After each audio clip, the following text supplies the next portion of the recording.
Assalamualaikum warahmatullahi wabarakatuh. Welcome back to my channel, Nabila Haruna. Nah, hari ini kita akan membahas tentang beasiswa, jenis-jenis beasiswa yang ada di dalam negeri, ya khususnya di dalam negeri dulu nih. Nah, beasiswa apa aja sih? Ya, biasa sering saya sampaikan bahwa beasiswa yang ada di dalam negeri itu yang pertama ada beasiswa LPDP dari Kemenkeu, Kementerian Keuangan, terus ada beasiswa unggulan dari Kemdikbud, kemudian ada beasiswa BPI, beasiswa Pendidikan Indonesia, yaitu kerjasama antara Kemdikbud dan Kemenkeu. Nah, ada juga beasiswa KIP Kuliah Merdeka, itu dibawahi oleh Kemdikbud atau Puslapdik gitu ya.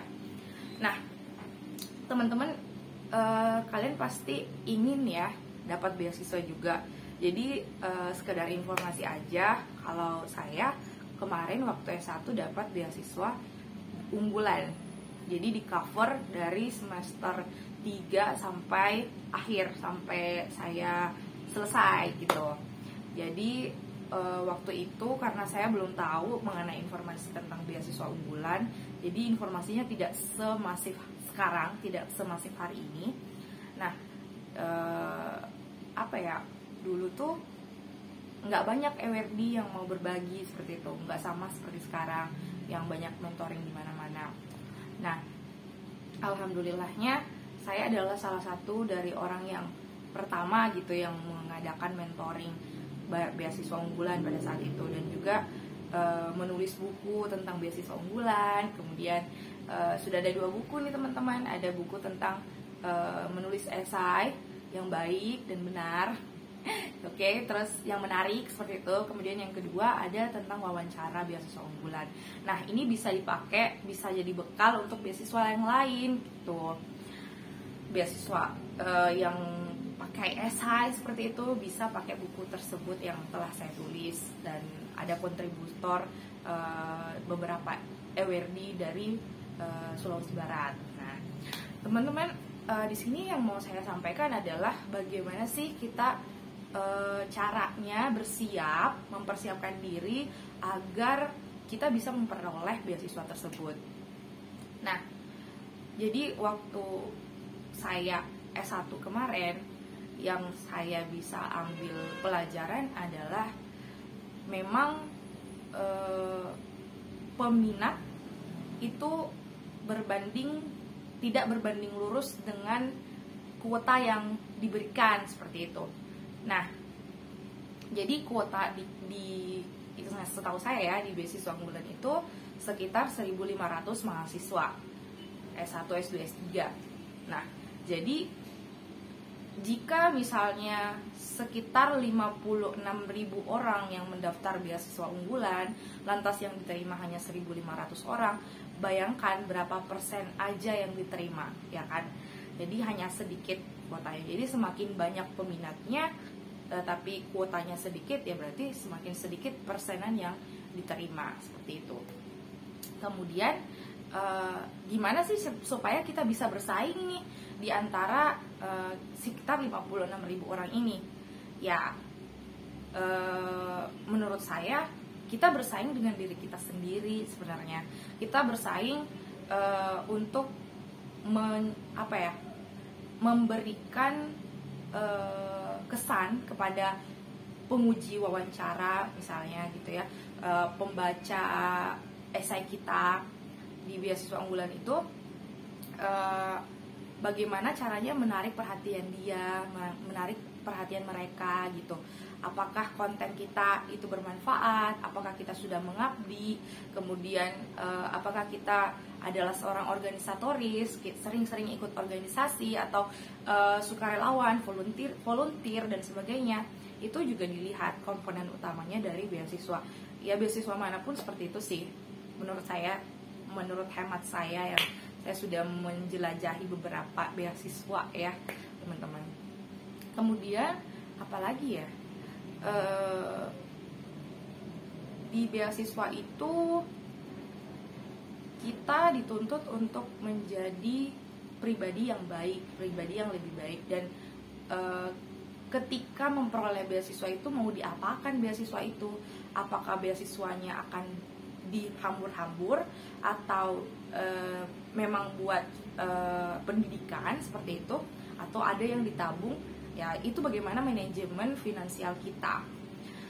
Jadi yang diharapkan oleh bangsa ini ketika kita memperoleh beasiswa, kita diberikan beasiswa adalah supaya generasi muda Indonesia itu bisa lebih berkembang, lebih maju, dan bisa punya karakter yang kritis, pemikiran kritis, karakter yang moral yang baik, santun, seperti itu, dan mau berbagi. Jadi itu sebenarnya yang dicari oleh pemerintah gitu.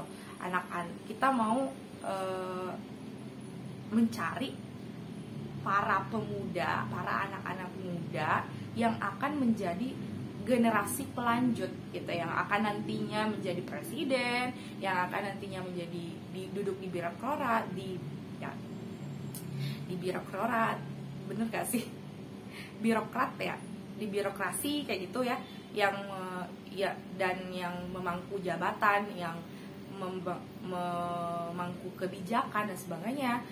Kemudian ada juga buat kalian yang pengen di legislatif misalnya, ya semoga DPR di generasi kita nanti ke depannya 5 tahun sampai 10 tahun ke depan, atau sampai bahkan 20 tahun ke depan nanti ini, citra DPR itu bisa baik di mata publik gitu loh, nggak seperti sekarang. Jadi kita sama-sama berharap bahwa citra government and also the legislators in Indonesia will have a good reputation. Jadi kita akan membuat reputasi yang baik gitu ya.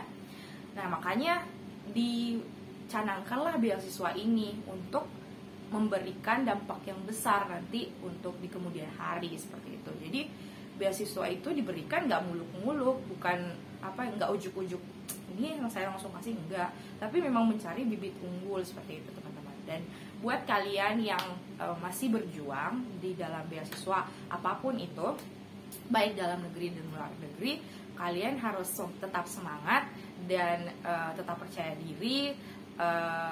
Kalian sudah mau mencoba untuk mendaftar beasiswa, itu sudah luar biasa, udah bagus banget, karena masih banyak orang di luar sana yang sebenarnya mampu, tapi mampu secara otak atau mampu secara finansial, tapi nggak mau untuk bersusah-susah berjuang menantang dirinya sendiri untuk bersaing dengan dirinya sendiri, dan juga bisa tembus masuk ke kuota penerima beasiswa. Menerima beasiswa itu adalah salah satu prestasi yang patut disyukuri dan dibanggakan seperti itu. Tapi ya jangan over proud juga. Ya kita bisa membuatnya itu kesyukuran kita lewat berbagi informasi seperti yang saya lakukan, membimbing, mentoring. Jadi alhamdulillah selama saya membimbing, saya kan lulus beasiswanya tahun 2017. Saya dapat beasiswanya tahun 2017 di bulan November. Terus saya akhirnya sosialisasi pertama kali di Instagram, kemudian sosialisasi langsung itu di Sulawesi Barat, kemudian membuat kelas mentoring online seperti itu. Alhamdulillah banyak yang keterima. Kemudian semakin kesini semakin banyak yang diterima, baik itu dari fakultas kedokteran, farmasi, apalagi ya, hukum, sastra dan sebagainya. Jadi saya alhamdulillah sudah membaca banyak varian esai dan juga memberikan simulasi wawancara kepada mereka yang memang membutuhkan ilmu tersebut, mereka yang memang mau berlatih seperti itu, mau mempersiapkan dirinya dan mau belajar.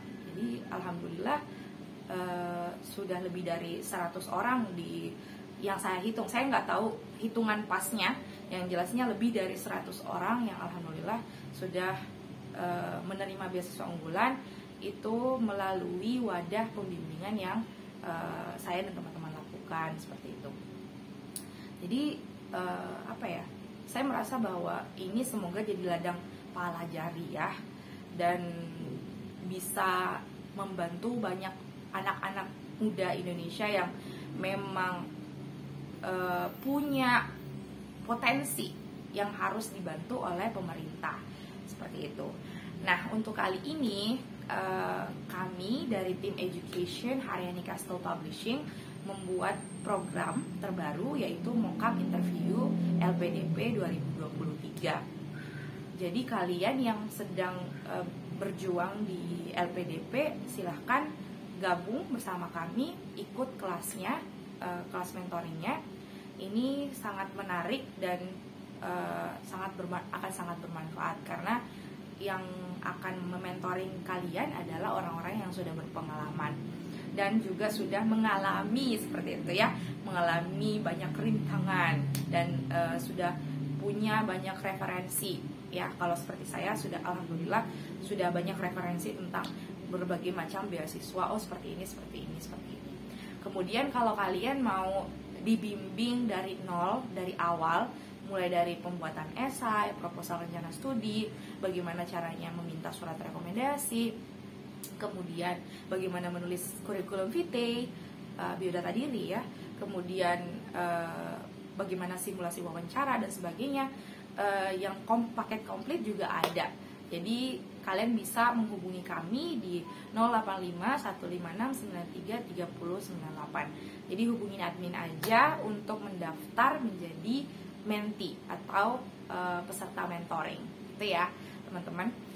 Oke, segitu dulu informasi dari aku. Kalau kalian mau tanya-tanya tentang pendidikan, konsultasi tentang pendidikan, atau tentang beasiswa, atau tentang bahasa, atau tentang budaya, boleh banget hubungin aku lewat kolom komentar, atau kalian bisa hubungin aku di DM Instagram @nafsul.haryani. Nanti saya akan tulis di kolom deskripsi ya. Oke, segitu dulu. Terima kasih teman-teman. Thank you for watching. See you for the next video. Assalamualaikum warahmatullahi wabarakatuh. Bye.